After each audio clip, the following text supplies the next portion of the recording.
Boa noite. Estamos observando nas noites de domingo o Evangelho de João e estamos estudando especificamente nesses domingos a vida de João Batista, a voz do que clama no deserto. Domingo passado nós vimos que todos temos uma missão a cumprir no plano de Deus. Eu espero que você esteja pensando, onde eu estou, qual a minha missão dentro do plano de Deus. Sua missão não envolve somente você, seus sonhos e desejos, mas envolve como você vive para a glória de Deus. Interessante que lá em Isaías 40, como estudamos domingo passado, havia uma profecia que já apontava para João e o seu ministério do batismo de arrependimento, lá na região do deserto da Judeia, no Rio Jordão.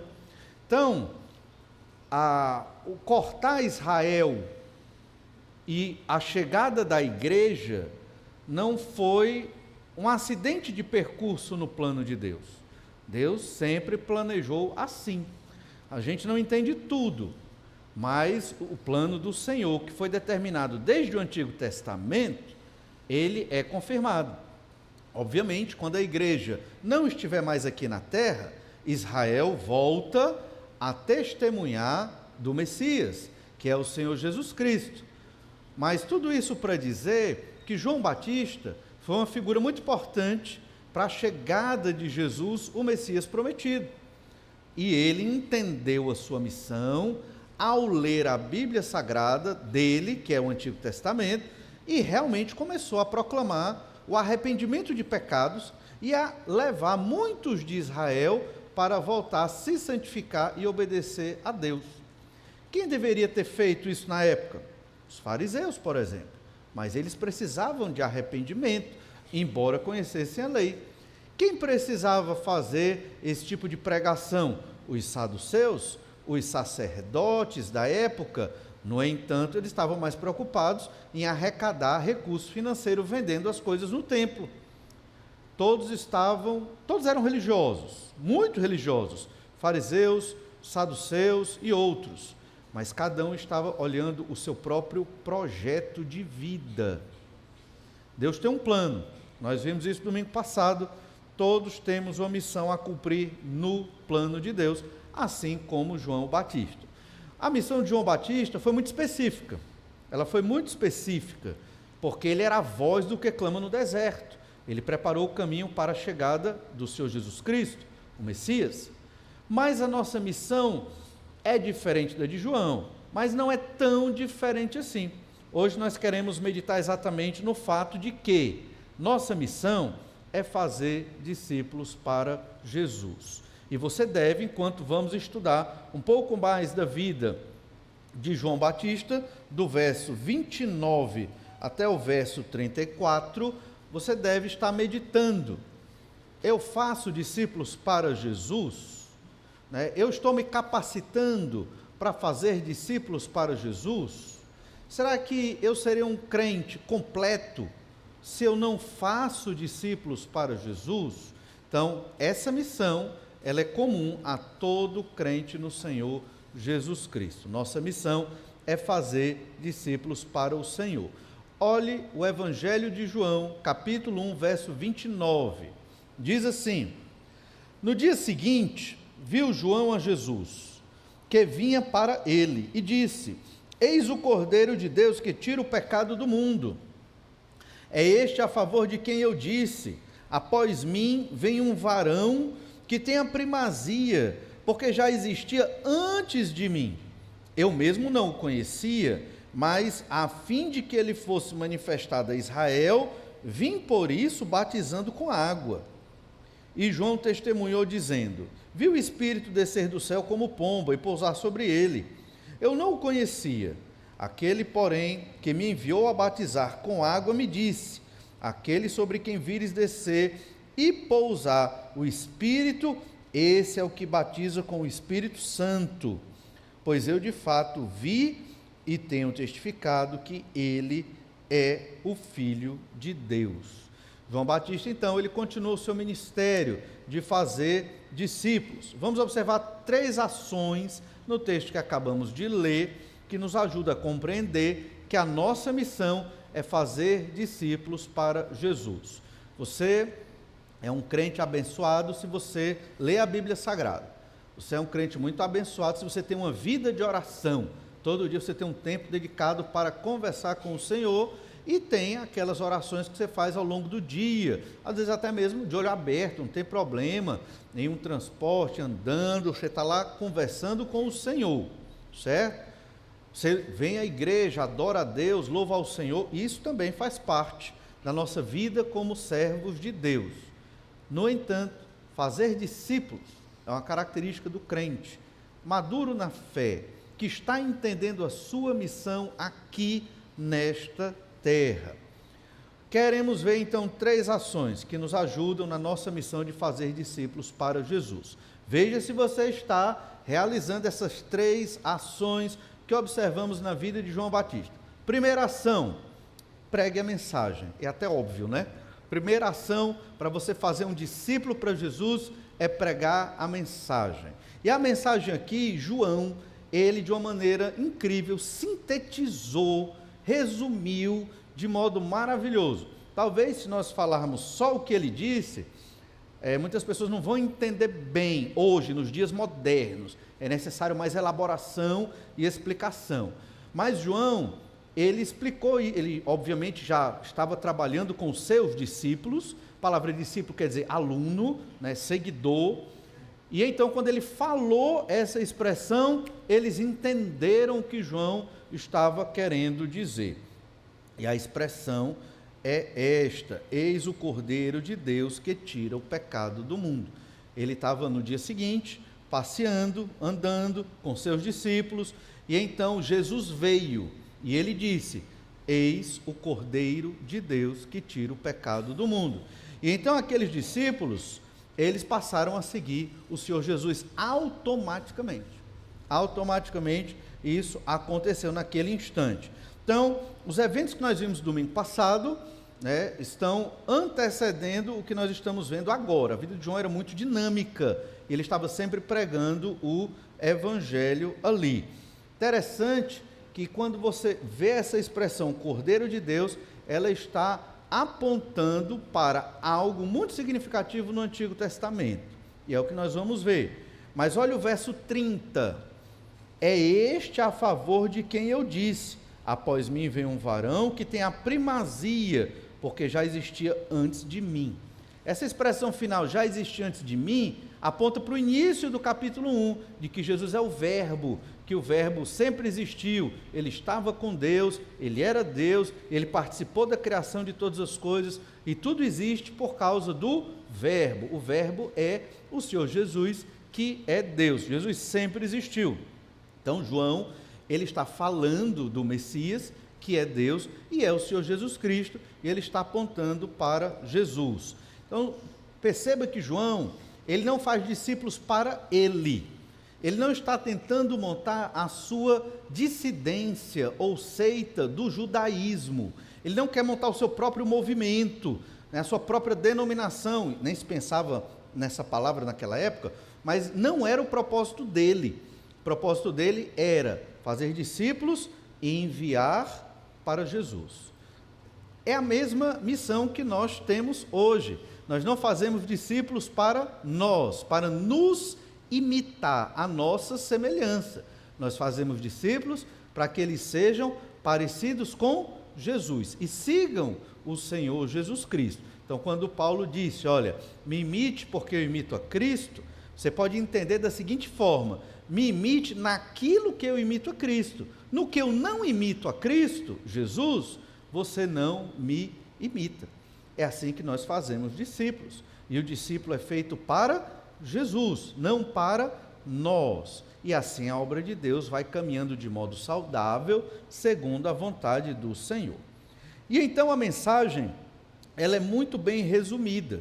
Jesus, ele é o Cordeiro de Deus que tira o pecado do mundo. Essa expressão Cordeiro de Deus aparece somente aqui, na boca de João Batista, né? Não sei porquê, deveria aparecer mais vezes. A palavra Cordeiro aparece muito no livro do Apocalipse de João, e obviamente aparece muito no Antigo Testamento.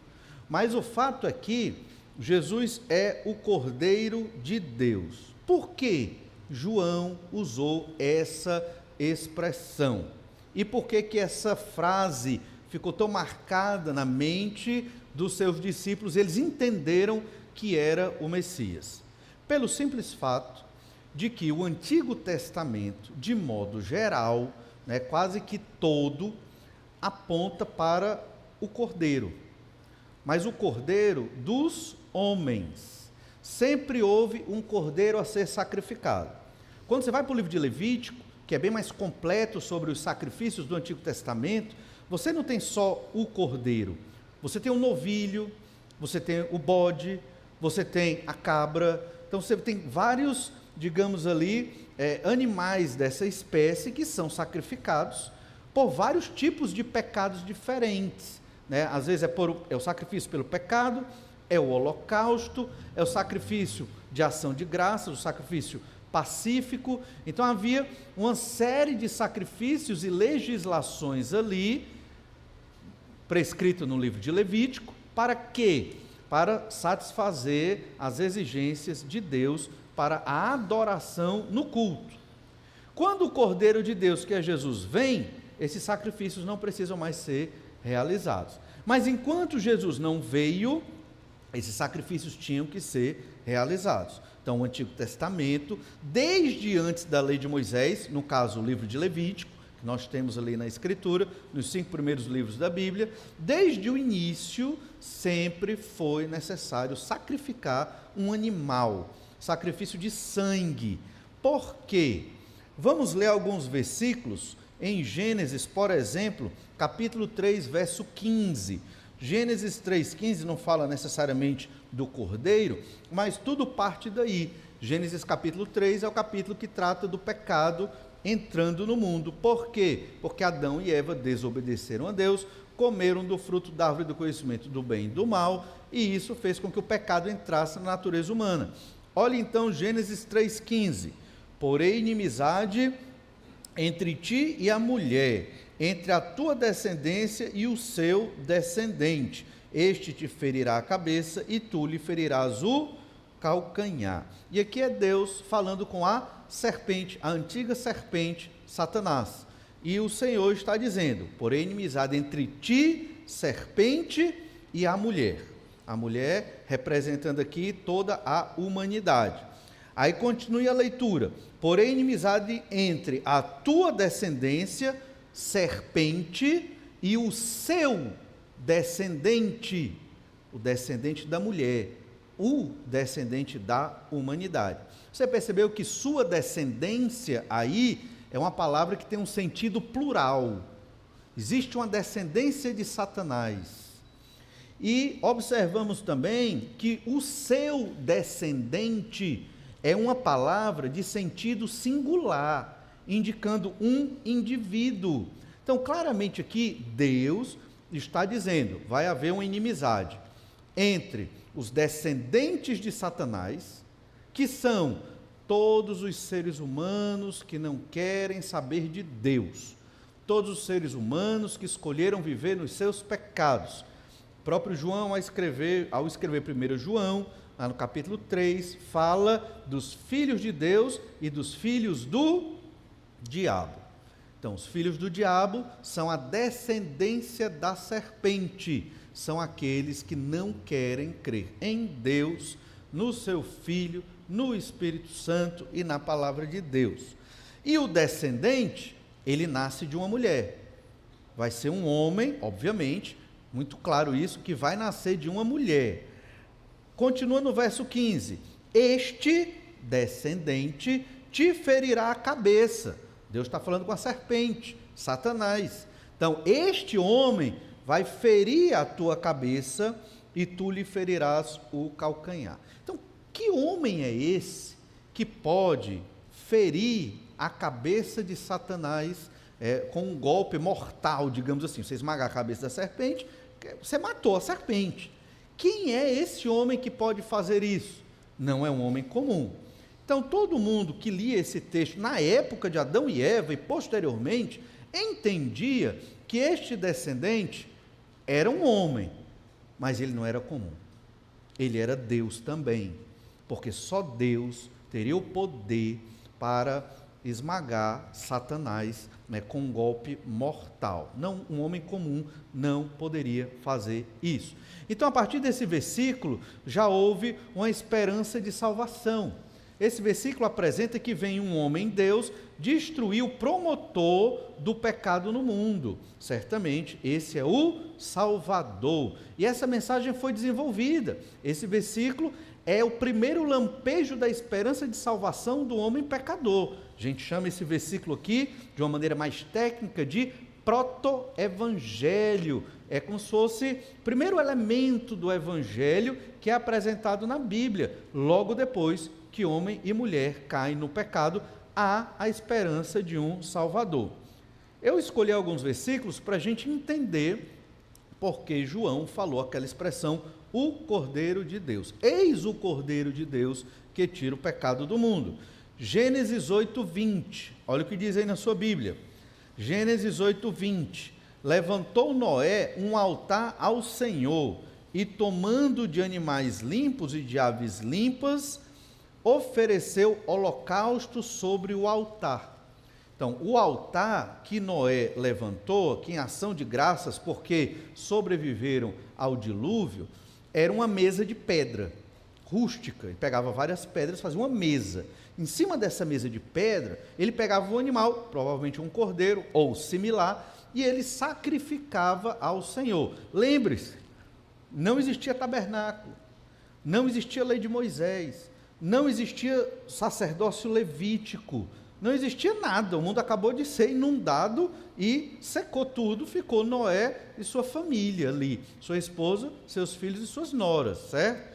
Ou seja, sempre existiu a ideia, desde o início, de realizar sacrifício, holocausto desse cordeiro. Por quê? Porque esse cordeiro sacrificado, com seu sangue derramado sobre aquela mesa de pedra, ilustrava, apontava o que viria a fazer este descendente. E todos eles entendiam isso. Não tem sentido você sacrificar um cordeiro, para quê? Qual o sentido de sacrificar esse animal nessa mesa de pedra em gratidão a Deus? Não tem que ter um sentido, é um símbolo. Todo símbolo, ele possui um significado, ele possui a materialidade do símbolo, o cordeiro morto, sangue derramado, e ele tem que ter um significado, porque se não tiver, vira o quê? Um símbolo sem significado é o quê? Misticismo. Eu faço porque eu acredito que vai vir uma mágica a partir daquilo ali, é algo místico. Não, o sacrifício de cordeiro no Antigo Testamento, desses animais, nas mesas de pedra, não era místico. Era visando, obviamente, agradar a Deus, para a glória de Deus, porque Deus disse que tinha que ser assim a adoração naquela época, mas também porque apontava para o Cordeiro de Deus que viria retirar o pecado do mundo. Embora o sacrifício de Noé aqui foi mais em ação de graças. Olhe Gênesis 12, verso 7, aqui já no contexto de Abrão. Gênesis 12, verso 7. Apareceu o Senhor a Abrão e lhe disse: darei à tua descendência esta terra. Então, já havia aqui uma promessa de terra para Abrão. Abrão entendia que ia receber uma terra. E aí você vai lá para Gênesis 22, verso 9. Abraão tinha essa promessa, ele já pela fé cria que receberia uma terra, na verdade, os seus descendentes, e ali Israel ia crescer como nação, povo de Deus, para proclamar a mensagem de salvação do Senhor. Então, em Gênesis 22, 9, chegaram ao lugar que Deus lhe havia designado. Ali edificou Abraão um altar, sobre ele, dispôs a lenha, amarrou Isaque, seu filho, e o deitou no altar em cima da lenha. Se você observar bem, desde Noé, que a gente não sabe ao certo datar, não tem uma datação precisa para Noé, até Abraão, século 19 antes de Cristo, eles já adoravam a Deus em mesas de pedra né, sacrificando o animal e queimando esse animal de alguma forma. Deus explicou que era assim que deveria ser a adoração, e isso foi passando de pai para filho, e Abraão estava aqui sacrificando seu filho, porque Deus pediu para que ele o fizesse. Essa é uma ordem de Deus estranha, porque Deus nunca exigiu sacrifício humano, e nós sabemos o final da história, né? Deus impede a Abraão de sacrificar o seu filho, e aparece o cordeiro. Isso é uma grande ilustração do cordeiro substituto, que é o que Jesus faz, o que Jesus fez. Ao morrer na cruz, ele nos substituiu da condenação dos nossos pecados. Então, quando João Batista diz, eis o Cordeiro de Deus que tira o pecado do mundo, ele sintetizou a mensagem de todo o Antigo Testamento, sobre a vinda do Messias, que viria se sacrificar para livrar o pecador da condenação dos seus pecados. Percebe como ele, de uma maneira maravilhosa, orientado pelo Espírito Santo, certamente, conseguiu explicar muito bem a mensagem de salvação para os discípulos. E ele, ao fazer isso, ele não queria discípulos para si. Ele estava dizendo, sigam esse homem, ele é o Cordeiro de Deus, ele é o cumprimento de todos aqueles cordeiros sacrificados no Antigo Testamento, ele é o servo sofredor, ele é o Messias prometido, o descendente da mulher, o Salvador que deveria vir. Essa é a mensagem de João Batista. Agora, olhe Êxodo, capítulo 12. Aqui nós já estamos no livro de Êxodo. Óbvio que tem vários outros textos falando sobre o sacrifício do cordeiro no Antigo Testamento. Eu estou separando os textos mais emblemáticos para você perceber que essa é a mensagem de todo o Antigo Testamento. Em Êxodo capítulo 12, nós encontramos o episódio da Páscoa. É a última praga, a morte dos primogênitos. Israel passou cerca de 430 anos escravo lá no Egito e agora vai ser liberto pelo Senhor para ir para a terra que Deus prometeu a Abraão, como lemos lá em Gênesis 12, verso 7. Então, o que acontece aqui? Êxodo 12, verso 1. Disse o Senhor a Moisés e a Arão na terra do Egito: este mês vos será o principal dos meses, será o primeiro mês do ano. Falai a toda a congregação de Israel, dizendo: aos 10 deste mês, cada um honrará para si, cada um tomará para si um cordeiro, segundo a casa dos pais, um cordeiro para cada família. A ideia era sacrificar esse cordeiro, aspergir o sangue nos umbrais das portas, e quando viesse o anjo da morte, enviado por Deus para matar os primogênitos da terra do Egito, esse anjo da morte passaria por cima da casa que tinha o sangue do cordeiro nas portas, nos umbrais das portas. Você percebe o símbolo? Foi o sangue do cordeiro que os livrou da morte. Obviamente, isso está apontando para quem? Jesus Cristo, que é o cordeiro definitivo, o cordeiro final, o cordeiro de Deus, que tira o pecado do mundo. Você acha que eles não sabiam disso? Claro que eles sabiam. Eles entendiam que isso estava, além de salvar suas vidas da 10ª praga, ou melhor, a vida dos seus filhos, da 10ª praga, também estava apontando para o Messias, o Salvador que viria, que é o Cordeiro de Deus. Ainda em Êxodo 12, verso 13, olha o que diz aí: o sangue vos será por sinal nas casas em que estiverdes, quando eu vi o sangue, passarei por vós, e não haverá entre vós praga destruidora, quando eu ferir a terra do Egito. E é interessante que muitos egípcios foram com Israel, muitos egípcios saíram com Israel. Isso significa que os israelitas no Egito conseguiram pregar a mensagem de salvação no descendente, no Cordeiro, no Messias, e muitos se converteram, pela graça de Deus, mediante a fé, na esperança da vinda do Salvador. Então, alguns egípcios devem também ter sacrificado o cordeiro, e não teve a morte dos seus primogênitos, e eles conseguiram sair. É a obra missionária ali mesmo no Egito, acontecendo na velha aliança no Antigo Testamento. Lá em 1 Coríntios, capítulo 5, verso 7, o apóstolo Paulo interpreta muito bem o que nós estamos querendo dizer. Olha 1 Coríntios 5, 7. Diz assim: lançai fora o velho fermento, para que sejais nova massa, como sois de fato sem fermento, pois também Cristo, e aqui a parte importante do versículo para nós, e assim também Cristo, nosso Cordeiro Pascal, foi imolado. Então, Jesus é o nosso Cordeiro Pascal. Isso significa que Paulo entendia que Jesus se tornou o último Cordeiro Pascal. Por isso que quando o Senhor Jesus diz para os discípulos, preparem o local da Páscoa, vamos celebrar a Páscoa. E chega lá no local da celebração da Páscoa, eles celebram o quê? A ceia do Senhor. Por que Jesus mudou? Porque acabou a Páscoa. Não tem mais sentido celebrar a Páscoa, porque Jesus dizendo, eu sou o Cordeiro, o último Cordeiro, depois de mim não precisa mais sacrificar Cordeiro nenhum, né? A não ser que seja um sacrifício memorial ou representativo, né? Depois do sacrifício de Jesus, a título do simbolismo. Existem profecias na Escritura acerca disso, né? Mas isso é outra história. O fato é que Jesus mudou da Páscoa para a ceia exatamente por isso. E Paulo, nesse texto, entendia, Cristo é o nosso Cordeiro Pascal.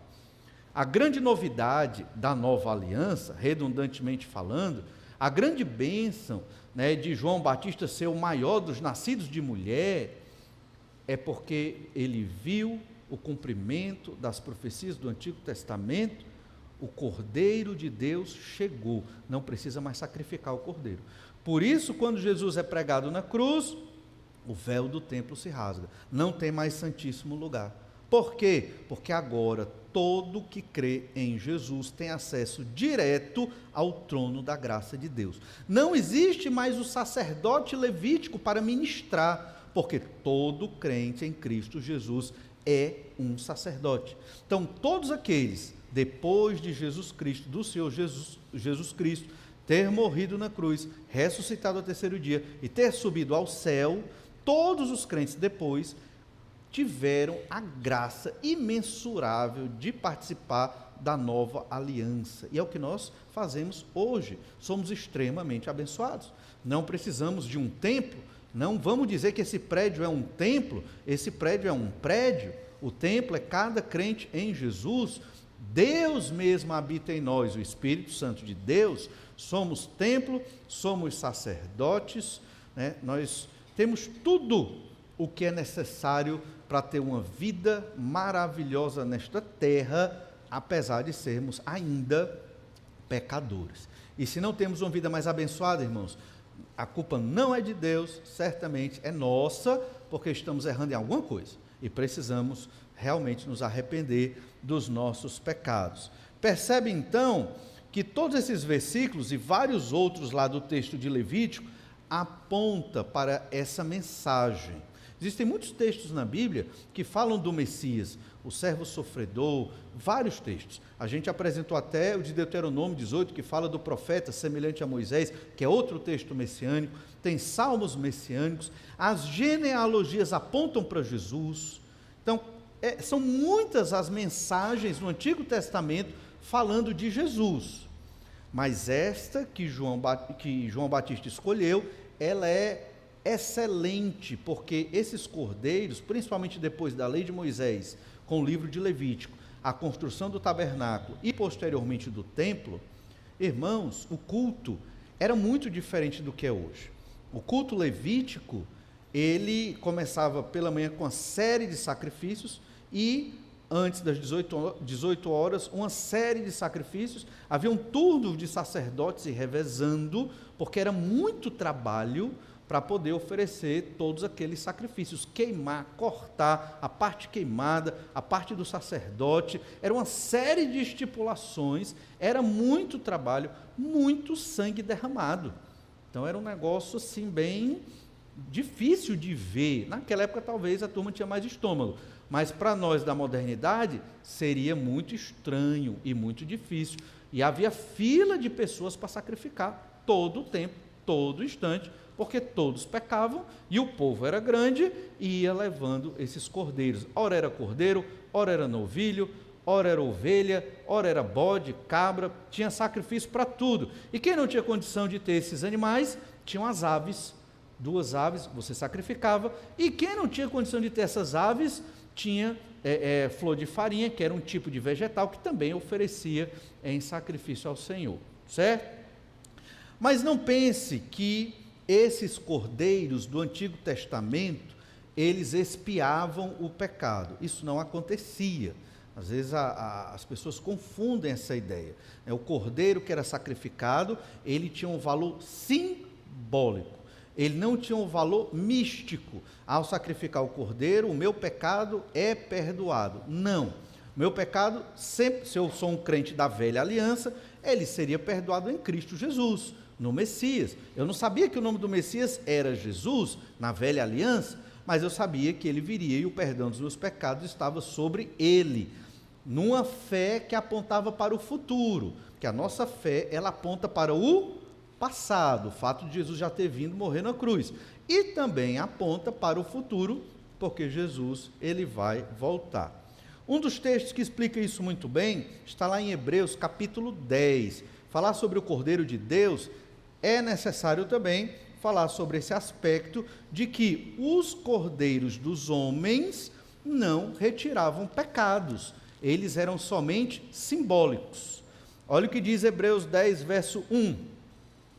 Ora, visto que a lei tem sombra dos bens vindouros, não a imagem real das coisas, nunca jamais pode tornar perfeitos os ofertantes com os mesmos sacrifícios que, ano após ano, perpetuamente eles oferecem. Doutra sorte, não teriam cessado de ser oferecidos, porquanto os que prestam culto, tendo sido purificados uma vez por todas, não mais teriam consciência de pecados. Entretanto, nesses sacrifícios, faz-se recordação de pecados todos os anos, porque é impossível que o sangue de touros e de bodes remova pecados. Então, o sangue de touros e bodes não remove pecados. Esse sangue derramado nos sacrifícios, na velha aliança, nos lembrava eles, somos pecadores. Esse sacrifício aponta para o Senhor que vem morrer pelos nossos pecados, certo? Ainda, olha Hebreus 10, verso 10. Nessa vontade é que temos sido santificados, mediante a oferta do corpo de Jesus Cristo, uma vez por todas. Somos santificados.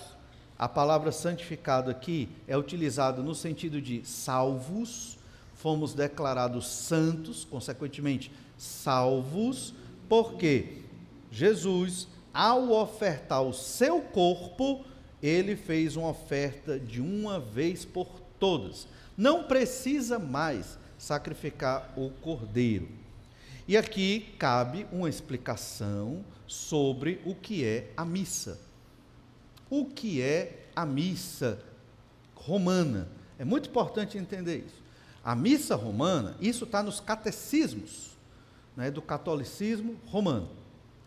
A missa romana, ela significa que Jesus está sendo morto naquela missa. Cada missa é uma morte de Jesus, certo? É isso que a missa significa. A chamada comunhão, onde é oferecida a hóstia, literalmente, não é simbolicamente, para o católico, é o corpo de Jesus Cristo. Entende? Obviamente não é, mas na cabeça deles é.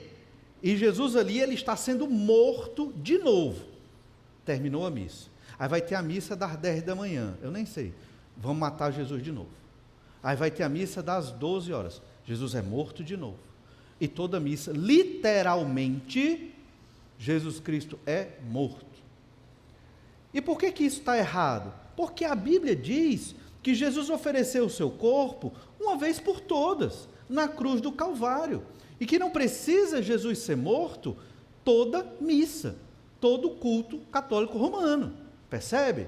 Então isso está indo contra o que a Bíblia Sagrada diz. E aí você tem que decidir se você segue a doutrina do catolicismo romano. Não, eu acredito que Jesus é morto toda missa. tudo bem. Se você acredita, você está indo contra a Bíblia, que mostra que Jesus é o Cordeiro de Deus que tira o pecado do mundo. E essa frase a gente conhece muito, por quê? Porque sempre é lida em toda missa, né? O Cordeiro de Deus que tira o pecado do mundo. Mas ele é morto toda missa. Então entenda, isso é um erro muito grave, porque Jesus se ofereceu de uma vez por todas, e é por isso que rompemos com esse tipo de prática do catolicismo romano, porque está indo contra o que a Escritura, a palavra de Deus, ensina. É importante essa instrução, porque vivemos no meio evangélico / ecumênico, onde as pessoas dizem, não, somos todos da mesma fé, acreditamos todos no mesmo Deus, no mesmo Jesus. Não, não é verdade.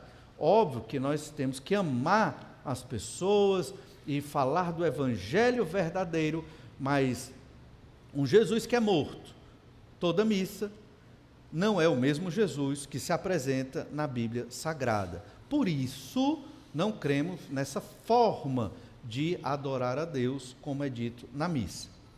Voltando para Hebreus, capítulo 10, verso 11, ainda sobre o Cordeiro, olha o que nós lemos aqui, Hebreus 10, 11.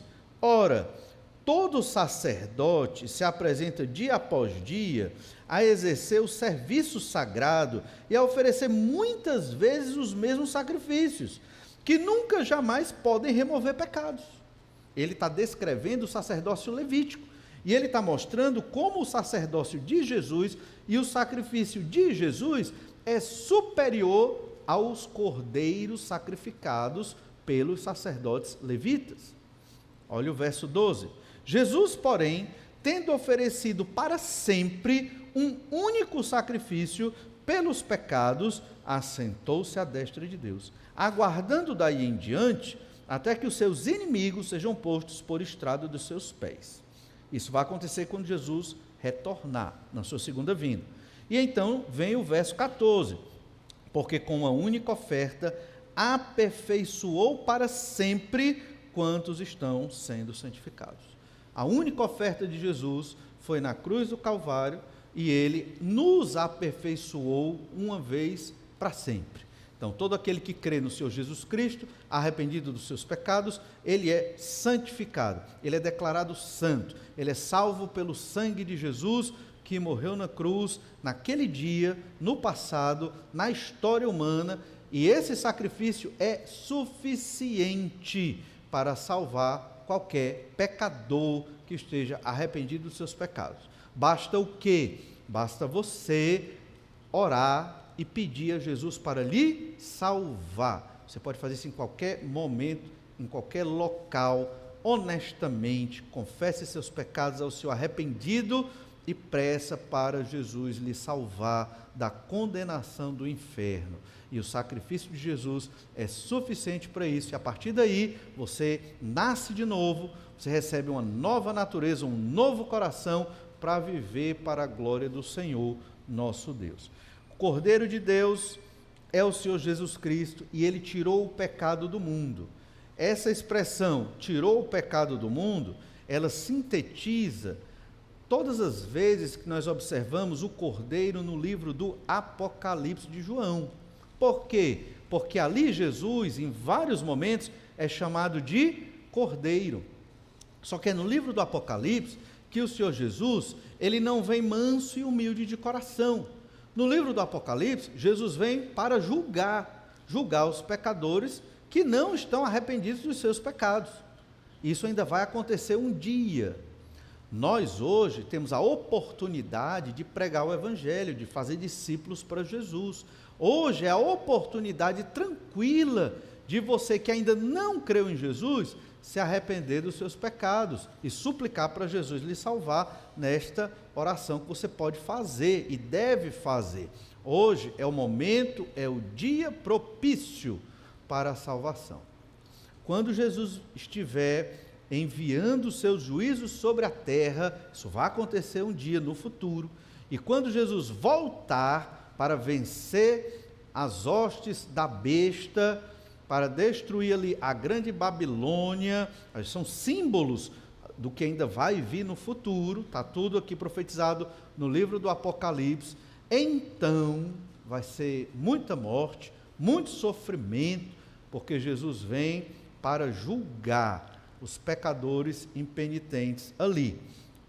No livro de Daniel, a gente não vai ver isso agora, mas em Daniel 9:24, você depois pode ler na sua Bíblia, fala de uma profecia que aponta para esses momentos dos juízos do livro do Apocalipse de João. E Daniel 9:24, no início da profecia das 70 semanas de Daniel, nós observamos ali o propósito desta profecia. É pôr fim aos pecados, é acabar com a iniquidade. O pecado no mundo vai acabar. Quando? Quando da volta do Senhor Jesus Cristo. E esses versículos apontam para esta mensagem. Então, o Cordeiro de Deus, que tira o pecado do mundo. Quando o pecado no mundo vai acabar definitivamente? Quando da volta do Senhor Jesus Cristo. Hoje, nós somos salvos pelo sangue do Cordeiro. Nós temos um novo nascimento, uma nova natureza, e já estamos garantidos, não porque somos bons, porque não somos, não porque estamos sem pecado, porque não é verdade, mas porque Jesus se sacrificou por nós, nos substituiu nessa condenação. Por conta disso, nós temos a garantia de que vamos estar no céu com o Senhor e ressuscitar no último dia, quando o Senhor Jesus Cristo voltar para levar a sua igreja e também para reinar aqui nesta terra. Observe então que a profecia de Daniel 9:24 mostra o fim dos pecados, e esse fim dos pecados acontece exatamente quando for da volta do Senhor Jesus Cristo. É nesse sentido que o Cordeiro de Deus, que tira o pecado do mundo, é o Cordeiro do Apocalipse também. Então, quando João estava falando esta expressão, Cordeiro de Deus, que tira o pecado do mundo, ele estava colocando todo esse conteúdo de significado. Por isso que essa expressão é incrível, fantástica. E aqueles que ouviram João Batista dizendo isso, entenderam: vou seguir Jesus, ele é o Messias. Olha Apocalipse capítulo 5, verso 6. Apocalipse 5, verso 6, diz assim: então vi no meio do trono e dos 4 seres viventes, e entre os anciãos de pé, um cordeiro, como tendo sido morto. Ele tinha 7 chifres, bem como 7 olhos, que são os 7 Espíritos de Deus, enviados por toda a terra. Apocalipse 5, verso 11, diz mais: vi e ouvi uma voz de muitos anjos ao redor do trono, dos seres viventes e dos anciãos, cujo número era de milhões e milhares de milhares, proclamando em grande voz: digno é o Cordeiro que foi morto, de receber o poder e riqueza e sabedoria e força e honra e glória e louvor. Verso 13: então ouvi que toda criatura que há no céu e sobre a terra, debaixo da terra e sobre o mar, e tudo que neles há, estava dizendo, todas as criaturas: aquele que está sentado no trono e ao Cordeiro seja o louvor e a honra e a glória e o domínio pelos séculos dos séculos. E os 4 seres viventes respondiam: amém. Também os anciãos prostraram-se e adoraram. Perceba que aqui não é mencionado Jesus, mas o Cordeiro que foi digno. É o Cordeiro do Apocalipse, que é o mesmo Cordeiro que João estava falando, que é o Senhor Jesus Cristo. Então, a expressão que tira o pecado do mundo está falando exatamente desses momentos em que o Cordeiro, ele vai definitivamente tirar o pecado do mundo. A nossa salvação está garantida. Os crentes em Jesus, arrependidos dos seus pecados, que suplicaram para que o Senhor os salvasse, está garantida, mas não está consumada, não está completada. Por quê? Porque ainda pecamos, vivemos num mundo de pecado e sofremos com os nossos pecados. Qual é a nossa esperança? É uma salvação, isso vai acontecer em breve, onde não mais haverá pecado. E aí será plena felicidade, plena alegria, viver num mundo sem pecado, mundo sem mentira, um mundo sem corrupção, um mundo sem violência, sem roubo, sem morte, sem dor, sem doença. um mundo onde nós vamos falar e vamos ser compreendidos, e não haverá problemas de relacionamento, onde todos serão amáveis e amando uns aos outros de modo perfeito. É a consumação da nossa salvação. Já somos salvos pelo sacrifício de Jesus, mas essa salvação, ela ainda não foi completada. Ela será quando da volta de Jesus, o Cordeiro de Deus. Ainda lá em Apocalipse 17, verso 12, nós lemos assim, Apocalipse 17, 12, os 10 chifres que viste são 10 reis, os quais ainda não receberam reino, mas recebem autoridade como reis, com a besta durante 1 hora. A besta aqui é o anticristo. Aí você vê o verso 13. Tem estes um só pensamento e oferecem à besta o poder e a autoridade que possuem. Pelejarão eles contra o Cordeiro, e o Cordeiro os vencerá, pois é o Senhor dos senhores e o Rei dos reis. Vencerão também os chamados eleitos e fiéis que se acham com ele. Essa vitória vai acontecer um dia. Essa vitória, talvez nós já estejamos com o Senhor, mas essa é a vitória do Senhor Jesus Cristo. Jesus veio para morrer numa cruz, na sua primeira vinda, morrer numa cruz e ressuscitar ao terceiro dia, e está à destra do Pai, sentado no trono, aguardando retornar para cumprir exatamente o que está sendo dito aqui. Então Jesus volta a reinar. Vamos viver num mundo onde Jesus Cristo, no futuro, estará aqui em carne e osso, governando como um rei, e toda a humanidade submissa ao Senhor Jesus Cristo, já no reino milenar do Senhor Jesus. Tudo isso, irmãos, é para mostrar que quando João Batista disse: eis o Cordeiro de Deus que tira o pecado do mundo, ele estava apresentando toda essa mensagem de salvação do Antigo Testamento e a mensagem da vinda do Cordeiro para implantar o seu reino aqui na terra. É uma expressão que resume a proclamação do Evangelho. Nós precisamos cumprir a nossa missão de fazer discípulos, e parte dessa missão significa você apresentar a mensagem do Evangelho da maneira correta. Nós devemos falar que é necessário arrependimento de pecados, nós devemos falar que é necessário você ter fé e crer, basicamente a mesma coisa, conversão.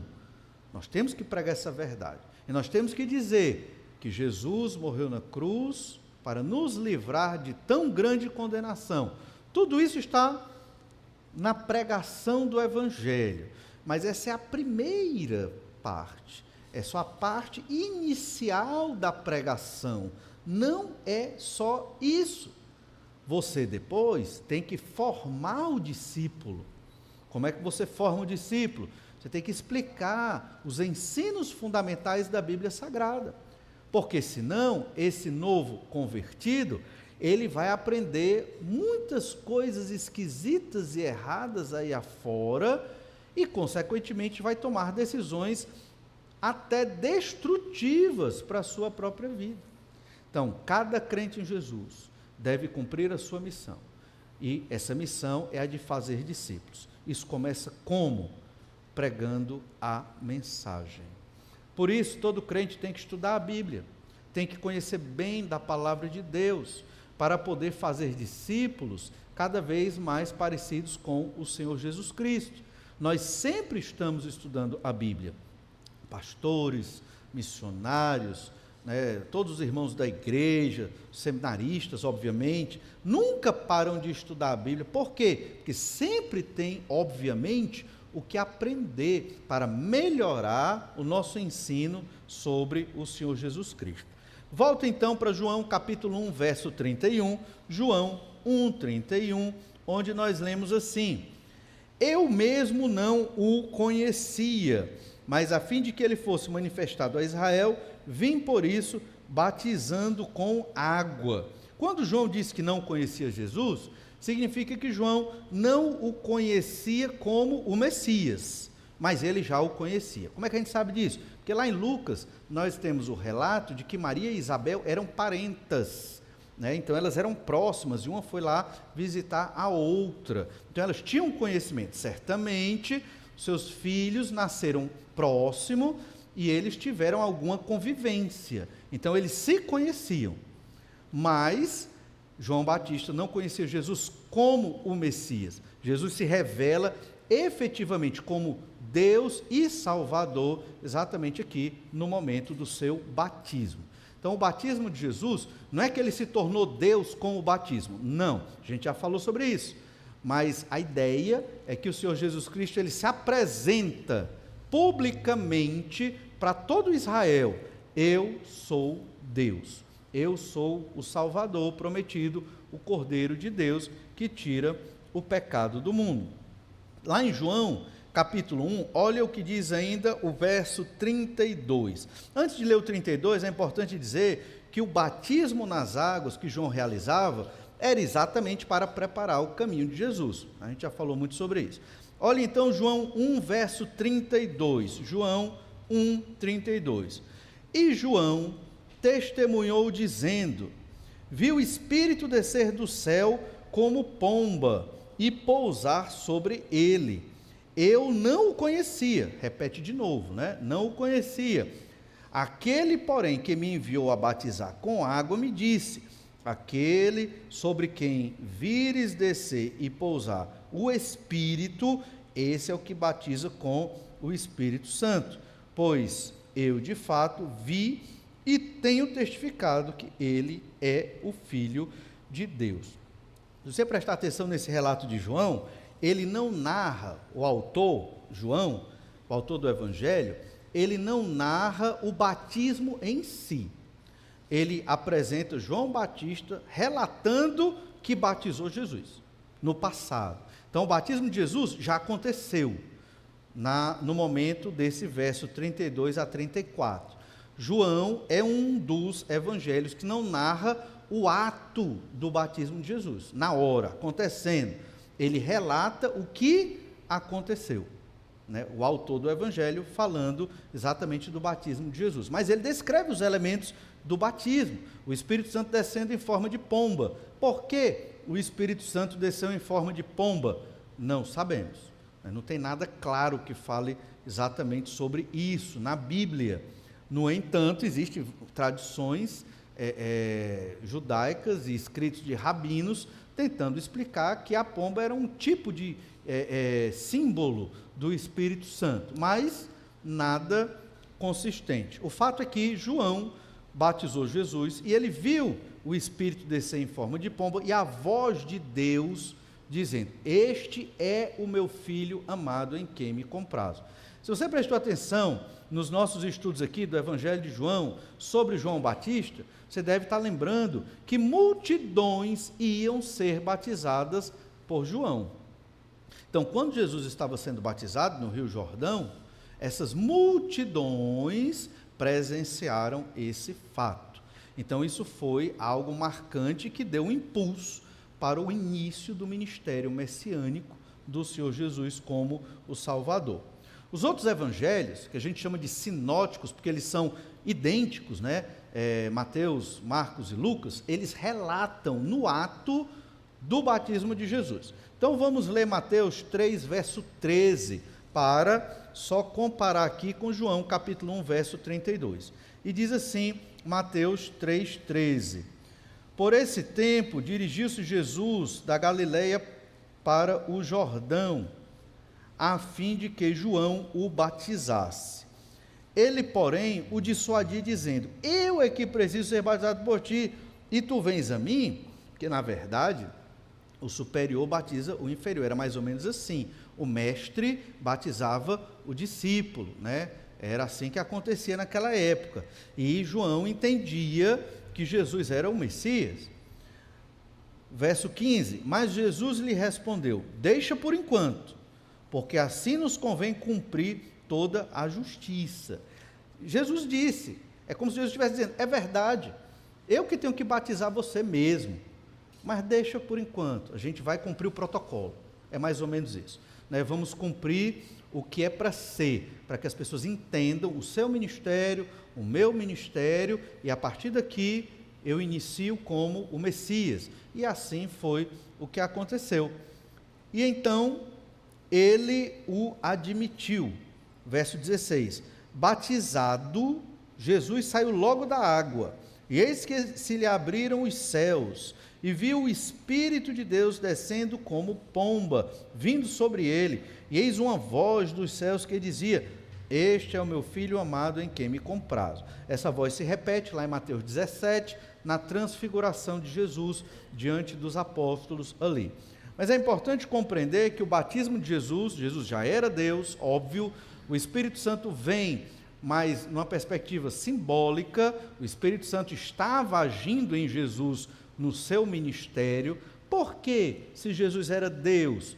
Porque Jesus, ele se autolimitou no uso de todos os seus atributos divinos e poderes. Porque se Jesus não tivesse se autolimitado nos seus poderes como Deus, então, de cara, o prego nem entraria no pulso de Jesus, né? Porque ele seria todo poderoso, percebe? Muito provavelmente as pessoas talvez nem conseguissem chegar perto de Jesus, por conta da glória que ele iria emanar. Veja na transfiguração, veja o relato de Jesus glorioso, lá em Apocalipse 21, né, os olhos como que chama de fogo, ele numa forma extremamente gloriosa. Então isso indica que as pessoas nem conseguiriam chegar perto de Jesus, porque ele estaria emanando muito poder. Lembre-se de Moisés, que quis ver a glória de Deus, e Deus disse: não dá, senão você vai morrer, vou deixar você ver o fim da minha glória passando perto de você. E foi o que aconteceu ali, percebe? Então Jesus tinha que se autolimitar para ser humano e sofrer como um ser humano, para sofrer fome, para sofrer sede, para sofrer angústia, como mencionamos nos cultos de oração, para sofrer os machucados, as traições, ter as emoções, como os seres humanos, não igual, porque Jesus não tinha pecado, as emoções de Jesus não eram corrompidas, mas ter emoções. Então Jesus tinha que se autolimitar. No momento que Jesus se autolimita no uso dos seus atributos, quem é que o guia e o dirige e o fortalece? O Espírito Santo de Deus. Assim como acontece conosco também, nós que cremos no Senhor Jesus Cristo. Então, primeira ação que você deve fazer para fazer discípulos para Jesus: pregue a mensagem. Você deve ter entendido certamente tudo que eu expliquei aqui. E na sua leitura bíblica anual, você deve compreender bem como se dá o desenvolvimento da chegada do Messias até o nascimento do Senhor Jesus Cristo. Quanto mais você lê sua Bíblia, pelo menos uma vez por ano, você deve ler sua Bíblia de modo completo, de Gênesis a Apocalipse.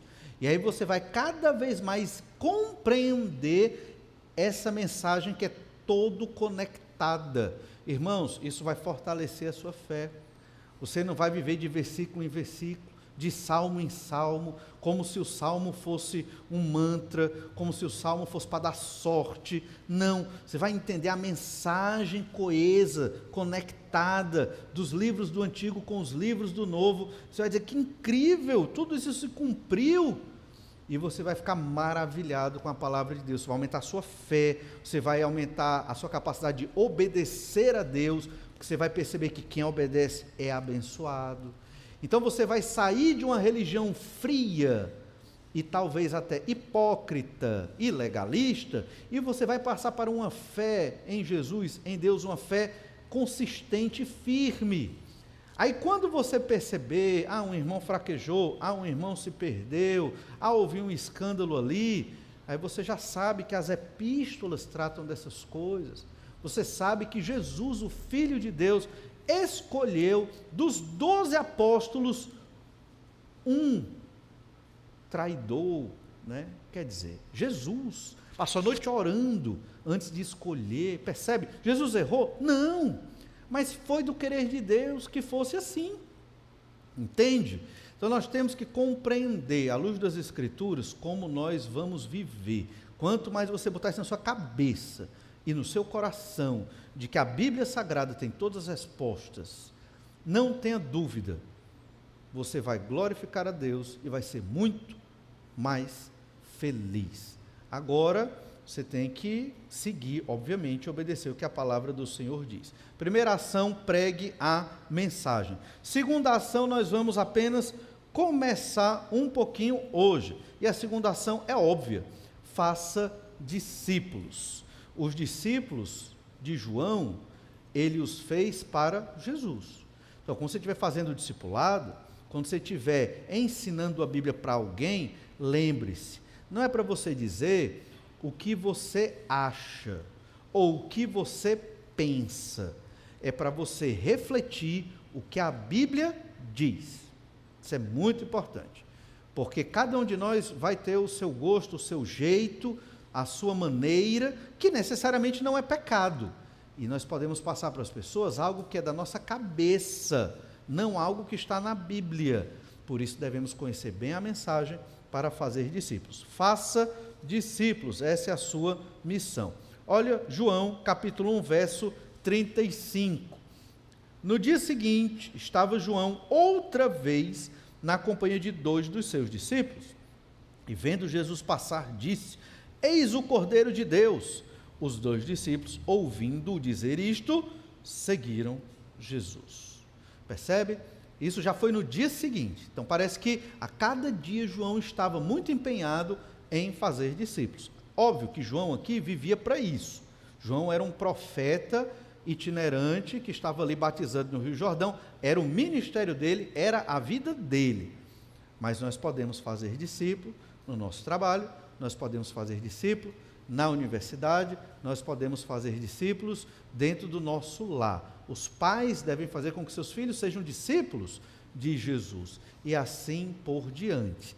João Batista mandou mais 2 discípulos para Jesus, e nós sabemos que esses 2 eram nada mais, nada menos do que André e Simão Barjonas, que é Simão Pedro. E nós vamos compreender a história desses 2 discípulos que João Batista preparou para Jesus no próximo domingo.